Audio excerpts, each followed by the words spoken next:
እንኳን ደህና ቆያችሁ አድማጮቻችን። የዛሬ አርዕስተ ዜናችን ሰዓቱን ጠብቆ እየቀረበ ይገኛል። በፋና ሁለተኛ ደረጃ ትምህርት ቤት የተከሰተ የግሩፕ ጸብ ህዳር 26 2018 ዓ.ም በፋና ሁለተኛ ደረጃ ትምህርት ቤት የተከሰተው የግሩፕ ጸብ ተማሪዎችን ያስጨነቀ ይገኛል።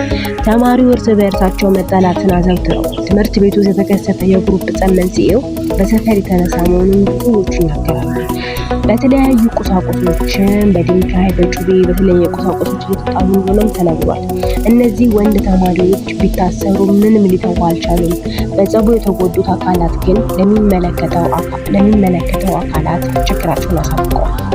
ይህንን ያዩ የትምህርት ቤቱ ዳይሬክተር ከጥፋታቸው የማይማሩ ከሆነ እንደሚባረሩና እንደሚታሰሩ ተነገራቸው። ተማሪዎቹ አሁንም እየተጣሉ ይገኛሉ። ትምህርት ቤት ውስጥ ከመጣላታቸውን ባሻገር አደንዛዥ መጠጦች፣ የተለያዩ ጎጂ እቃዎችን ይዘው እንደሚመጡ ተነግሯል።